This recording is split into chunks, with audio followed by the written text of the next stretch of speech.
Vocês podem abrir comigo em Lucas?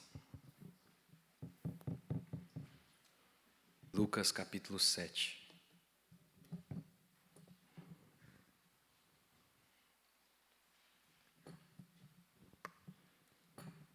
Lucas 7, versículo 25.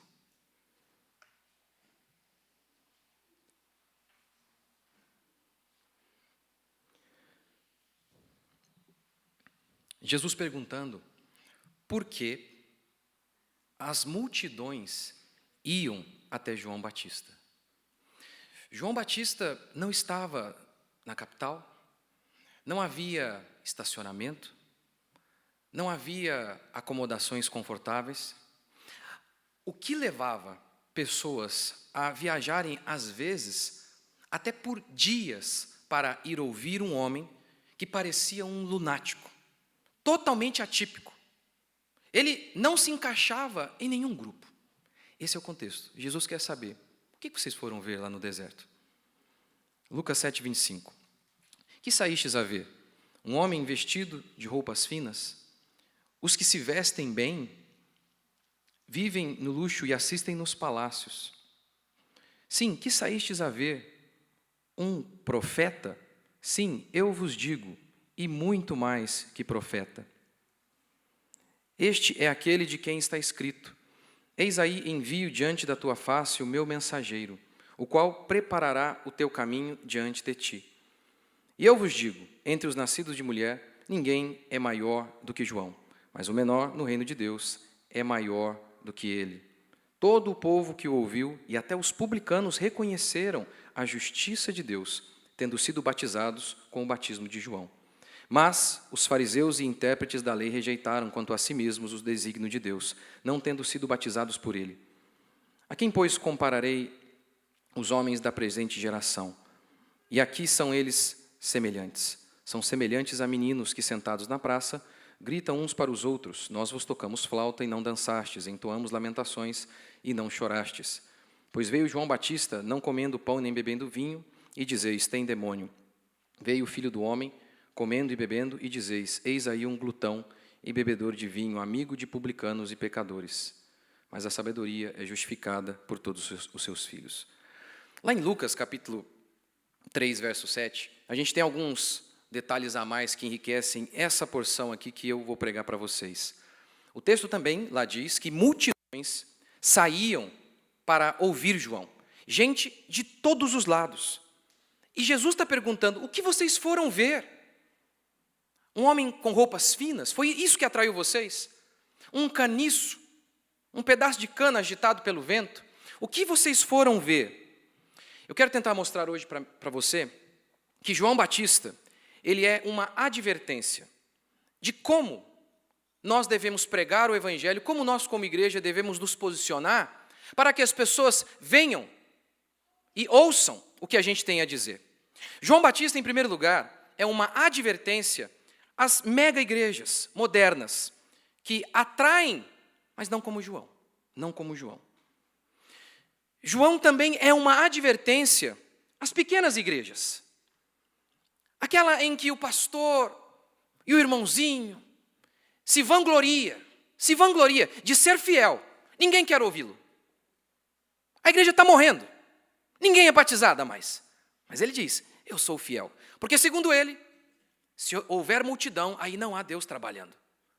João era de Deus. Multidões iam ouvi-lo.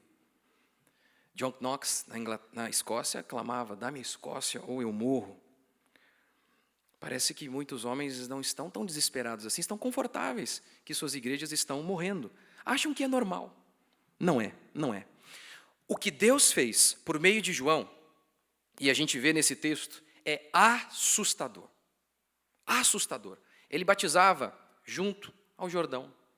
O texto bíblico declara que gente da Judéia, gente de todos os lados, vinha para ser batizada, para ouvir a pregação do João. Você tem que se lembrar que naquela época não havia um meio de locomoção rápido, meios de locomoção rápidos como nós temos hoje. Algumas pessoas ali levaram dias para ouvir João. Saíram de suas casas e foram caminhando para ouvir aquele homem pregando no deserto, sem salinha de criança, sem cadeira, nada disso. Por quê? Eu quero tentar mostrar hoje que o Evangelho é o único atrativo. Se o Evangelho não atrai, pode ter certeza, nada mais o fará. Nada mais o fará. E os verdadeiros crentes, eles querem ouvir o Evangelho. Eles não querem ser entretidos. O genuíno cristão quer ouvir a palavra de Deus, que inúmeras vezes é dura, como era a de João, como é o Evangelho. Duro para o nosso ego. João, então, em primeiro lugar, não atraiu as pessoas por marketing. Ele não era um bom marqueteiro. Não era, definitivamente não era. Vocês saíram para ver um caniço agitado pelo vento? Vocês saíram para ver alguém com roupas finas? Que provavelmente Jesus está dizendo aqui é o seguinte: vocês não foram atraídos por nada exteriormente falando. Não havia nada disso. Porque parece que é assim que muitos pastores pensam hoje. Se eu quero ganhar o jovem, eu tenho que fazer o meu cabelo que nem uma calopsita, aquele periquito, lembra? Eu tenho que fazer isso, senão não consigo atrair o jovem. Eu tenho que virar um camaleão para atrair determinado grupo, depois eu mudo novamente. É muito engraçado porque João vestia pele de camelo, gente. Ele comia gafanhoto e morava no deserto. Era um tipo de gente que não se identificava com grupo nenhum. Nenhum. Ele não tinha que falar, mano, para atrair jovem.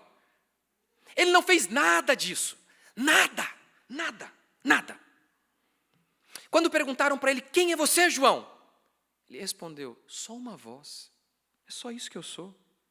Mas parece que a igreja moderna, ela acredita que ser apenas uma voz não é o bastante. A igreja é coluna e baluarte da verdade.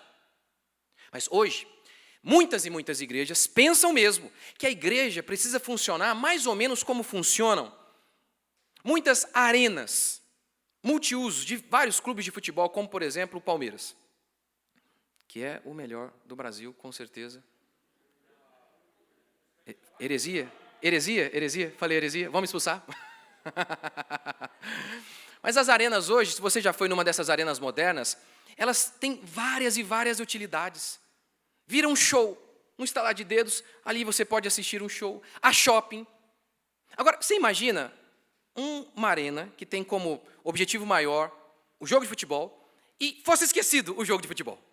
As pessoas vão ali por causa de todas as outras coisas, menos por conta do futebol. É muitas vezes isso que a igreja moderna pensa. Que é assim que as coisas devem funcionar. As pessoas vão ser atraídas porque temos estacionamento. Porque a gente tem um grupo de jovens aqui, a gente consegue entretê-los sábado à noite. Venham! Você sabe, eu me lembro de ouvir convites assim, ó. Eu não sei se no Brasil a gente escuta isso, mas venha. Nos Estados Unidos, convites assim. Venha, temos ar-condicionado. Temos salinha. Venham. É gostoso aqui. Imagina, João, convidando. Onde que a gente senta, João? Vê um montinho aí, se ajeita. Como o Paul Washer já disse, já que não há poder do Espírito Santo sobre nossos ministérios, precisamos de todo o recurso profissional para manter um defunto se movendo. Quando não há evangelho, aí o pastor começa a criar. Desde agora ele pensa que ele é uma espécie de empresário, empreendedor da fé. Que ele tem que ter ideias. Ele tem que ter ideias para atrair, tem que ter ideias. Fiz-me gentil para ganhar o gentil. Parece que, se a interpretação disso aqui é o que muitos pensam hoje, de que a gente tem o jovem, para ganhar o jovem, falar velho, esse tipo de coisa, parece que João não entendeu nada. Não entendeu. E é interessante como se usa isso para inserir todo tipo de mundanismo na igreja. É impressionante. Paulo disse, não me enviou Cristo para batizar, mas para pregar o evangelho. Não com sabedoria de palavra, para que se não anule a cruz de Cristo. O que Paulo quis dizer com não com sabedoria de palavra? Me parece muito óbvio que Paulo não está dizendo que ele tinha que pregar com recursos pífios gramaticais, que ele tinha que falar, nós pega os peixes. Me parece que é muito óbvio que não é isso. O que tudo indica que Paulo está dizendo aqui é o seguinte, tem alguma coisa que quando a gente faz, a gente esvazia a cruz. Tem alguma coisa que a gente faz, que quando a gente faz, a cruz parece que perde o seu poder. Não adianta tentar embelezar a cruz, não. Ela é poderosa, feia, crua. Aí ela é poderosa. E quando a gente quer se utilizar de sabedoria humana, me parece que esse é o sentido. Sabedoria humana. Quando a gente não quer pregar a cruz do jeitinho que ela é, o evangelho do jeitinho que ele é, ofensivo e escandaloso, sempre. Sempre é, nunca foi diferente. Sempre foi. Quando a gente tenta dar uma mudada nisso, se esvazia. Jesus disse que quando ele fosse levantado da terra, ele iria atrair a todos. Esse é o meio, a cruz. Não há outro meio. Não há outro meio. Tá gravando, né? Azar. Eu era de uma igreja que tinha evento de evangelização, que era um churrasco. Eu falei, mas o que é isso aí? Como assim? Aí não teve pregação, mas foi evangelização. Como que tem evangelização sem evangelho? Como é que é isso? É o Cristo crucificado. É o poder do Espírito Santo sobre o pregador. Não há outro método. Quando eu era garoto, eu comecei a me converter em uma... Meu pai já frequentava a igreja, meu pai já era cristão, e eu comecei a ir, eles faziam umas vigílias lá, eu morava em Ubatuba, e eu ia em algumas vigílias com meu pai, eu ia obrigado, obviamente, não tinha escolha, ele ou ia para a vigília ou ia embora de casa. Então eu tinha que ir. E só havia senhoras nessas vigílias, não havia um garoto, a música não era o meu gosto musical, mas aquelas senhoras oravam com uma intensidade, e eu não sabia explicar na época o que estava acontecendo, mas aquilo mexia comigo de uma maneira. Eu morava em Ubatuba e jogava futebol em Taubaté, a uns 100 quilômetros mais ou menos, e eu ia com meu pai já era cristão, e ele ia ouvindo uma música do Cláudio Claro, que é quase que a transcrição, quase que palavra por palavra de Isaías 53. A música é: Cristo levou sobre si as nossas dores, Ele levou sobre si, por aí vai, né? E eu era um garoto, o estilo musical não me atraía, a melodia não me atraía, e aquilo mexia comigo, aquilo me tocava de um jeito, eu era só um garoto, mas aquilo me tocava. Eu não estou de forma alguma dizendo que a gente precisa fazer o que algumas igrejas fazem, porque já viu, tem aquela música, né? Pô, dá para ser bíblica, não pode ter melodia também, não, é proibido, parece. Parece que é proibido, tem um lugar, né? O Senhor é o meu pastor. Põe melodia, vamos pôr um rima, uma rima boa, não é proibido. Pode ser bíblica e pode ser boa, né? Eu não estou defendendo isso de forma alguma, mas eu sei que a melhor canção, a melhor estrutura, a simpatia que a gente tem que ter para receber as pessoas, a gente precisa. Se nem isso a gente consegue fazer, mas tudo isso é nada se não tiver o Evangelho. É o Evangelho que é o poder de Deus para a salvação. Não há outra coisa, não há outro meio. Não há outro meio. A igreja não é o Circo du Soleil. Quem quiser ser entretido, que vá ao Circo du Soleil. A igreja é coluna e baluarte da verdade. Não há outro meio para que as pessoas sejam atraídas, a não ser o Cristo crucificado. Segundo, João não atraiu as pessoas por palavras doces. Não. Oi, lindos. Ai, olha para o seu irmão aí, diga quão lindo ele é.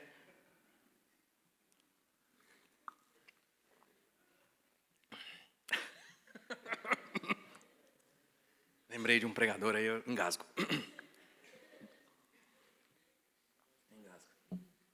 Raça de víboras! O machado está posto à raiz das árvores. E eu imagino que o tom deveria ser esse, porque não combinaria muito, né? Oi, raça de víboras! Eu acho que era um tom mais sisudo.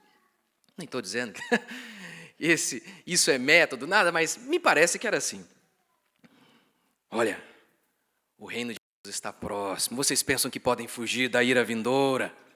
Ah, pastor, mas os homens modernos não podem ouvir o evangelho. Não podem ouvir assim. Porque o evangelho, a gente sabe, começa com a lei. A lei nos serviu de mestre para nos conduzir a Cristo. Então, o evangelho começa com a lei, com a exposição da lei. Ou seja, é a exposição de nossos pecados. Por isso, os autores, os evangelistas narraram que a pregação de Jesus era assim: arrependei-vos, porque está próximo. E a de João, idem. É óbvio que Jesus não saía dizendo simplesmente essas palavras. O autor, o evangelista, os apóstolos pensaram: qual era a tônica da mensagem de Jesus? Qual era a tônica? Qual era a tônica da mensagem de João Batista? Se a gente pudesse resumir em uma sentença, qual era a tônica da mensagem deles? Arrependimento. A lei, a exposição da lei, expor o pecado, mostrar os pecados modernos. Mostrar as várias e várias atitudes mundanas de igrejas reformadas, pentecostais, pecadinhos que são de estimação de nossos dias. Expor, olha, isso aqui é errado. Por isso e por isso. Você está perdido. Era assim que João fazia. Mas, pastor, o homem moderno não está preparado para o evangelho. Ninguém está e nunca esteve, naturalmente falando. Nem eu e nem você. Naturalmente falando. Veja, por exemplo, Jeremias e Ananias. Jeremias pregou durante décadas, dizendo exatamente assim para Israel: se vocês não pararem de pecar, suas mulheres serão estupradas, seus homens serão triturados, seus filhos esmagados. Israel será um montão de ruínas, morada de chacais. Chacal era um animal carniceiro. O que Jeremias está dizendo é o seguinte: a única coisa viva que vocês verão aqui serão os chacais devorando suas esposas, seus filhos, seus homens. O povo não ouviu, não quis ouvir Jeremias. O povo quis ouvir o Ananias. E os outros profetas de seus dias. Sabe o que eles diziam? Que Jeremias era traidor, que Jeremias não sabia falar corretamente. Porque agora, até crentes, você sabe? Você prega, por exemplo, contra o homossexualismo, chega um crente para dizer: não, peraí, mas você não soube dizer. Não, então conta para nós, porque você não prega sobre isso. Ensina a gente, então, como que é o jeito certo. Mostra para a gente, machão. Machão, lá, escondidinho, na sua casa. Que troveja lá no banheiro. Jeremias era considerado traidor. E os outros pastores da época, os pregadores da época, diziam o seguinte: Deus ama Israel, Deus tem uma aliança com Israel. E não é bíblico? Isso de modo algum vai acontecer. O que Jeremias está falando é um absurdo. Por conta dessa pregação, o povo fez o quê? Eu estava até mal. Eu estava triste. Eu até pensei que eu estava meio errado, sabe? Mas agora ele disse que Deus me ama, Deus está comigo e tem um propósito na minha vida. Agora eu estou bem. E eles continuaram no pecado. O resultado é que aquela pregação do falso pastor levou a Babilônia a entrar em Israel e a aniquilar Israel. Uma parte foi para a Babilônia. Um dia, Jeremias mais uma vez anuncia: só daqui a 70 anos. 70 anos. Pense que, por exemplo, você tivesse ficado. Seu tio, seu filho foi embora. O que significa dizer só daqui a 70 anos? Se despeça de seus pais, de seus parentes, porque vocês nunca mais verão nenhum deles. Quem vai voltar é uma outra geração. Jeremias dizia isso. Sabe o que Ananias disse? Eis que te digo, daqui a 2 anos, vocês vão voltar. Eu pergunto se algum de vocês aqui estão prontos para ouvir Jeremias. Eu não estou. Meu filho foi embora e tem um pastor dizendo que daqui a 2 anos ele vai voltar. Mas tem um outro dizendo, não vai voltar. Ninguém vai voltar. Eu e nem ninguém, naturalmente falando, estamos aptos para ouvir a verdade. Eu me tornei inimigo de vocês por vos dizer a verdade? Pergunta Paulo. não eram palavras doces. Não eram. As palavras de Jeremias, as palavras de João Batista, eram pesadas. O evangelho, ele é pesado. Não existe isso de você me falar, não, mas tem uma área aqui da minha vida. Por exemplo, em relação à humildade, que eu não tenho problema com isso. Eu até me orgulho da minha humildade. Não existe isso. Não existe isso. O evangelho, a genuína pregação do evangelho, te leva a dizer, meu Deus, não é possível. Mas vou dar um exemplo, uma aplicação disso. Eu sei, hoje a gente tem um espírito anti-filhos, né? Reformados, pentecostais. Eu sei. Mas todo mundo acha normal esse espírito anti-filhos de nossos dias. E daí? O pastor doutor das quantas, ele fala que não tem problema não esse espírito anti-filhos. Os casais que querem apenas transar recreativamente. Não tem problema. E desde quando nós protestantes temos papas? Desde quando? E o solo escritura? Quem tem que convencer a gente na escritura? Eu me lembro uma vez ouvindo uma pregação sobre isso. Meu primeiro filho tem 14 anos. Minha segunda tem 7. Corta, você cravou, senão ela vai ficar brava. Acabou de fazer 7, fez 7 essa semana. 7. Por que a diferença de tempo? Pecado. Ou mais especificamente, egoísmo, por aí vai, feminismo. De Gênesis a Apocalipse, filhos são riqueza, herança, não dívida. Não dívida. E eu lembro quando eu ouvi isso, eu falei, eu não posso fazer isso, eu não consigo. Eu não consigo. Porque eu nasci numa cultura que chama filho de dívida. Dívida. Não de riqueza, de herança, como a Bíblia chama. Essa é a minha cultura. E a gente podia aplicar isso para inúmeras outras coisas, e inúmeros pecadinhos de estimação de nossos dias. O Evangelho, ele não é doce ao nosso ego. Em terceiro, João Batista não atraiu por mensagem genérica. A pregação dele não é genérica, do tipo, arrependei-vos do quê? Não. Lá em Lucas 3, se diz que João falava sobre arrependimento. O povo, ao ouvi-lo, disse o seguinte, João, o que faremos? Você disse que a gente deve se arrepender. Do quê? Aí João começa. Ele pega a ferida de cada um. Publicano, não cobre mais do que o estipulado. Soldado, não maltrate, não aceite denúncia falsa. Contente-se com o seu soldo. Ele era muito específico, ele não era genérico. Ele não apenas dizia, vocês têm que se vestir de maneira piedosa, irmãs. Eu pergunto para você, qual pastor nesse país discorda disso? Reformado, pentecostal, neopentecostal e todo bicho que se move por aí. Qual pastor? Qual pastor que do púlpito não concorda com Paulo? Não concorda com Pedro? Qual pastor que do púlpito não diz isso? Sejam piedosas, minhas irmãs. Mas vamos ser mais específicos nisso aí. O que é essa piedade? Me parece muito claro que aquela calça leg é o Satanás comprimido ali, né? Me parece muito claro. Não, mas aí você se tornou legalista. Porque não tem uma passagem na Bíblia explícita dizendo, não ficarás com seus peitos de fora aí na rua. Aí você está sendo legalista. Não. Não tem uma passagem explícita falando sobre a Trindade. Mas não é claro que está ali? Você pode retirar os princípios e, a partir desses princípios, argumentar muito plenamente. Não são específicos. E principalmente em relação aos pecados de hoje. Não são.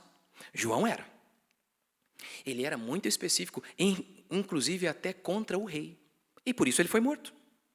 Mas Herodes, o tetrarca, sendo repreendido por ele, por causa de Herodias, mulher de seu irmão, e por todas as maldades.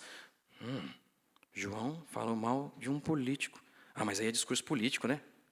Aí, discurso político. É porque é o que dizem. Ele condena o adultério. Será que houve um pastor dos dias de João? Um pastor mais equilibrado do que João? Ah, existiu. Eu com certeza creio. Ô, João, você está se envolvendo com política. João, tem um jeito de falar, João. Tem um jeito. Mas eles nunca falavam. Nunca. Eu fui processado. Quer dizer, estou sendo, né? Um dos meus processos é por causa dessa fala aqui, ó. É um tweet que eu fiz. A marca da besta é esta. LGBT.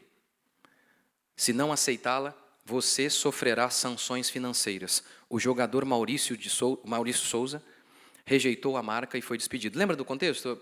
Uma foto do Superman, eu acho. Um Superman... Jean Willis, né? Superman. E aí um Superman gay, alguma coisa assim. E aí ele só escreveu isso aqui só. Ele só escreveu isso, ó. Ó, vai vendo aí. Só isso! Despediram o cara. Eu escrevi isso. Isso faz 3 anos, eu acho. Ganhei, graças a Deus. A causa, ganhei. Já ganhei essa aqui. Agora eu vou esperando as próximas, né? Vai ter mais. É impressionante como que isso aqui que eu falei há 3 anos, eu vejo isso a cada dia mais. Na minha igreja, há pessoas que trabalham em multinacionais. Tem uma multinacional lá, o irmão da minha igreja é bombeiro. E aí tinha que hastear a bandeira gay. E ele perguntou, e aí, pastor? Ué, e aí que você não pode? Há uma pressão por todos os lados. Eu concordo, a gente tem que se preocupar em como nós nos comunicamos. Eu concordo. Mas aí saem uns poucos corajosos, às vezes de maneira imperfeita, eu sei, porque a gente é imperfeito. Fala alguma coisa, expõe o absurdo, esses absurdos, esse movimento político. E logo surge alguém dizendo, aí, peraí, não é bem assim. E nunca expõe os pecados de nossos dias. Nunca. E são os primeiros ainda. Muitos crentes são os primeiros nas fileiras para criticar. Os únicos poucos que expõem esses absurdos. O que acontece às vezes é que nós temos muitos soldados lutando onde a guerra não está acontecendo. Ah, como a gente tem homens muito bravos assim. Oh, nós temos. A guerra está aqui. E eles estão aqui, bravos. Lutando contra ninguém. São corajosos em defender verdades que todos concordam. Corajosíssimos. Mas a guerra está aqui, ó. Aqui não. E aí, sabe o que muitos fazem ainda? A guerra está aqui. Mas eles estão aqui. Se vencermos, sabe o que eles fazem? Eles chegam suados. E aí eles começam a lutar aqui. Aí eles começam a defender aqui. Eu sempre fui favorável a isso aqui. Covarde. Apocalipse diz que os covardes estão no mesmo inferno que os homicidas e adúlteros. Por fim, o povo foi ouvir um profeta, diz Jesus. Isso atraiu aquele povo.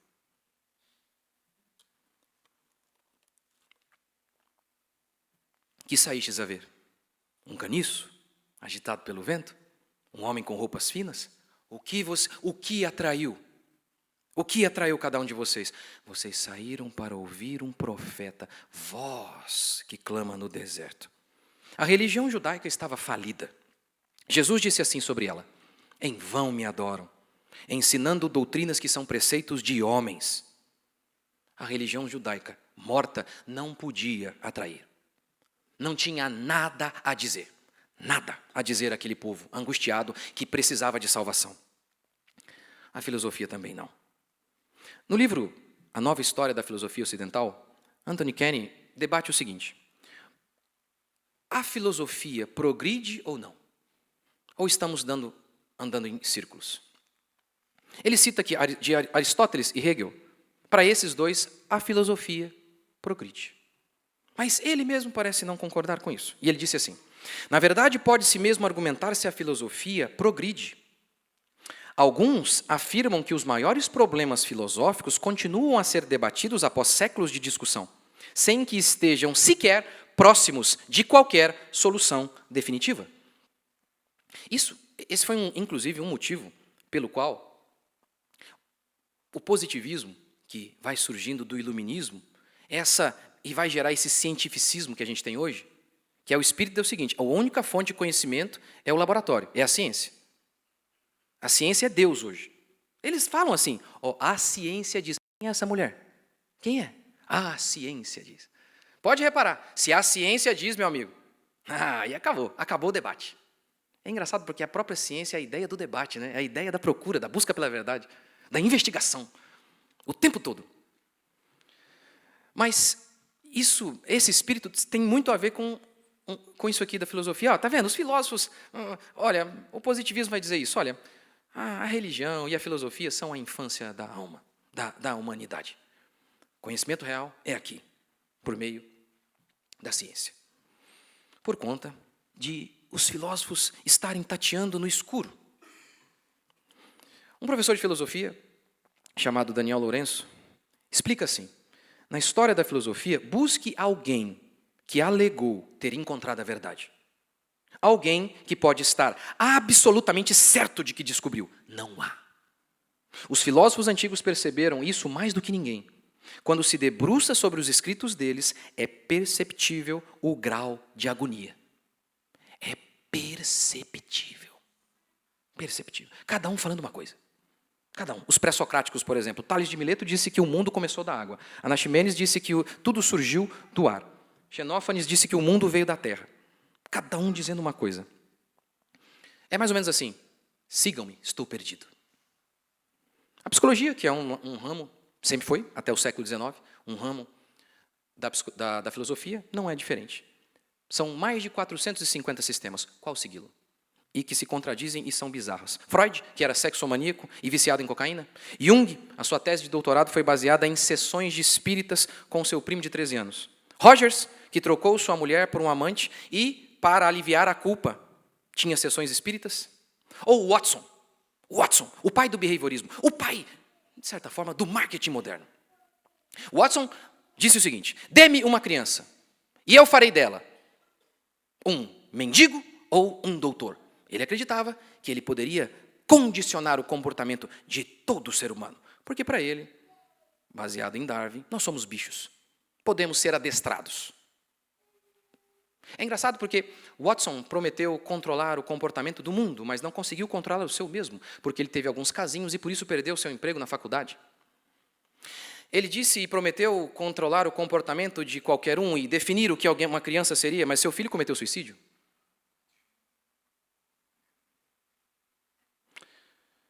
Os psicanalistas de Viena, uma boa parte deles cometeram suicídio. Eu pergunto, se esses homens não conseguem lidar com a alma deles, como eles podem tratar a nossa? Foi por isso que Paulo, lá na Grécia, aos Coríntios, ele disse: não tornou Deus louca a sabedoria do mundo? Ele falava dos gênios, porque são gênios, de fato, mas tatearam no conhecimento. Aristóteles, Platão. Uma ideia de Platão, por exemplo, uma ideia dele, tem tudo a ver com os regimes totalitários do século passado. Tudo a ver. Um sistema totalitário, centralizador, guiado por um rei filósofo. Era exatamente assim que os comunistas, nazistas e fascistas se enxergavam. Como os sábios que iriam orquestrar a nação, reger a nação, controlar tudo. Não, eles não foram atrás disso. Eles foram porque um profeta falava. O que é um profeta? Um profeta, ele dizia assim: assim diz o Senhor. O que eu sei, eu não aprendi de homem algum, diz Paulo. Deus revelou. Deus me disse. Eu só estou aqui para reproduzir o que Deus me disse. Foi por isso que o povo foi ouvir. Porque se é para ouvir os homens, melhor ouvir a si mesmo. Se é para seguir os homens perdidos e malucos com suas paixões, melhor seguir a nós mesmos. Eles foram porque eles queriam ouvir Deus. Eles queriam ouvir a voz de Deus. Simples, porque Deus é perfeito. Deus é perfeito. Em João 8, Jesus afirmou: eu sou a luz do mundo. Os fariseus retrucaram: você dá testemunho de si mesmo, logo o seu testemunho não é verdadeiro. É um argumento ridículo. É ridículo o argumento. Se eu falo de mim, sempre que eu falo de mim, eu estou falando mentira? Não. Há 50% de chance de eu estar falando a verdade, 50% de chance de eu estar falando mentira. Isso é ridículo o argumento. Mas eles disseram isso. E aí Jesus retruca. Respondeu Jesus e disse: posto que eu testifico de mim mesmo, o meu testemunho é verdadeiro. Porque eu sei de onde eu vim e para onde eu vou. Mas vós não sabeis de onde venho, nem para onde vou. Vós julgais segundo a carne. Eu a ninguém julgo. Ele está dizendo: o meu conhecimento é verdadeiro, eu sei quem eu sou Deus. É óbvio que o meu testemunho é verdadeiro, porque eu sou Deus falando.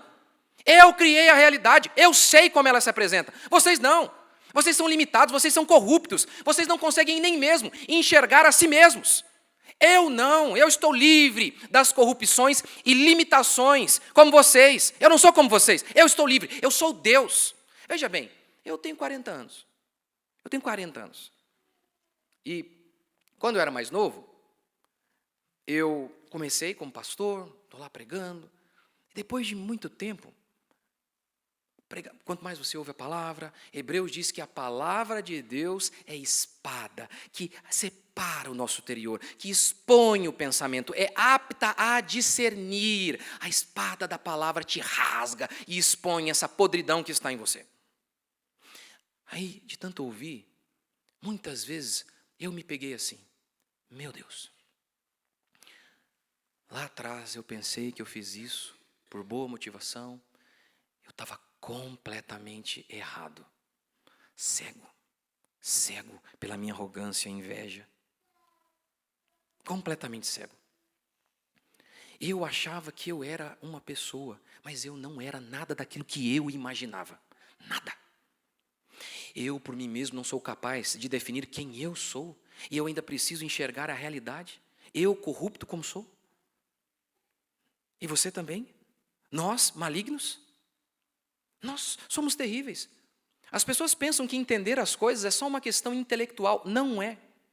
Lembra da fábula de Esopo? O lobo estava lá em cima. E ele viu o cordeiro. O lobo desceu.